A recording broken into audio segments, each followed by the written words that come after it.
Bonjour à tous. Alors, je suis Émilie, je suis la fondatrice d'Ecopo. Alors, Ecopo, donc, je suis journaliste depuis 10 ans et j'ai fondé Ecopo il y a 2 ans. C'est un site d'information en ligne qui est spécialisé dans l'économie positive, c'est-à-dire l'économie responsable. Alors, c'est un média qui s'adresse aux décideurs et qui les aide dans leur transition économique positive, plus connue sous le nom de transition écologique. L'idée, c'est de les accompagner dans cette transition parce qu'aujourd'hui, les lois sont de plus en plus strictes envers tout ce qui est rapport extra-financier, tout ce qui concerne le développement durable.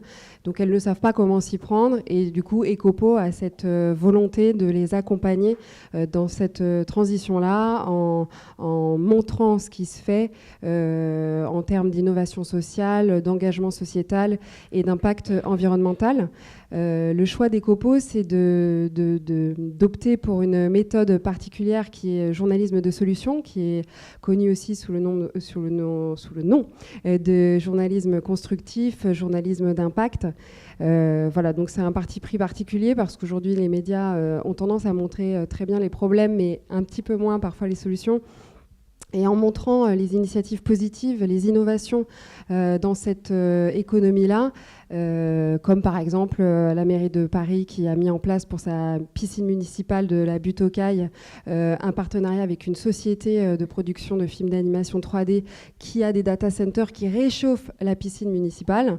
Et en contrepartie, du coup, les data centers n'ont pas besoin d'avoir de climatisation. Les deux, du coup, s'entraident. On est dans de l'économie circulaire.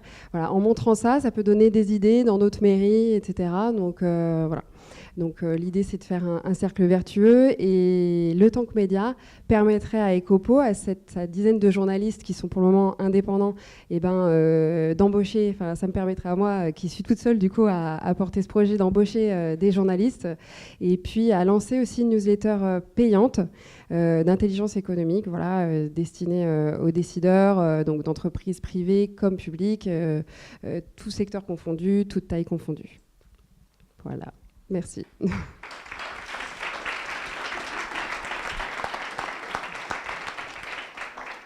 Si, à toi. Qui est le membre du jury qui va poser la première question? C'est Nicolas. Moi, j'ai une question sur la cible, enfin le public. Qui a besoin, qui va avoir besoin d'Ecopo tous les jours ou tous les je ne sais combien de temps, etc. Quel est le premier public? Alors pour le moment, Ecopo, donc c'est des articles en ligne, des enquêtes, des reportages. On a une newsletter gratuite pour le moment et un podcast aussi. On produit un podcast par mois. Et nos lecteurs principaux, ce sont à la fois des managers, des chefs d'entreprise, comme je disais, tout taille confondue. Et la vocation de la future newsletter payante qu'on a envie de lancer début 2018, c'est de toucher les top managers, les dirigeants d'entreprises plutôt du CAC 40, en faisant une newsletter business stratégie, parce qu'on s'est rendu compte que la RSE, le développement durable, était vraiment en train de remonter d'un point de vue stratégique au sein de l'entreprise, et que c'était plus du tout un pôle à part, et que ça remontait vraiment en levier business. Donc voilà, l'idée c'est vraiment de les accompagner là-dessus, en sachant que ça n'existe pas encore, donc ça répond à un vrai besoin.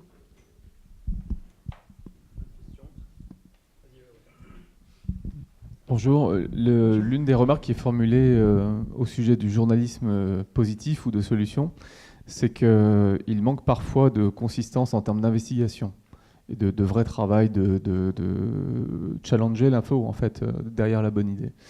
Est-ce que vous pouvez franchir cet obstacle, sachant que par ailleurs vous voulez faire payer, si j'ai bien compris, et sans doute assez cher probablement, et donc avoir une qualité d'info totalement irréprochable, quitte à faire de la critique de solutions également. Comment est-ce que vous allez Alors, solutionner ce c'est point. une remarque très pertinente. Déjà, le journalisme de solution, c'est un vrai parti pris et qui ne peut fonctionner que sur l'indépendance du média. C'est pour ça que moi, je tiens à vraiment garder l'indépendance du média.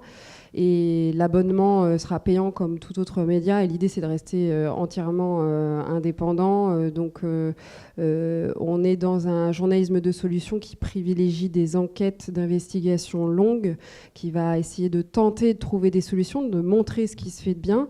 Après, il se peut que les solutions qu'on trouve, peut-être que ce ne sera pas la bonne solution. Donc, on va essayer de travailler pour essayer de trouver ce qui peut marcher, etc. L'idée, c'est d'avoir vraiment un travail d'enquête et de reportage de terrain sur du long terme, mais vraiment se baser sur une indépendance très forte du média. Il y a un membre du jury qui a une dernière question? Non. Eh bien, alors, on va arrêter là. Merci à toi. Merci à vous.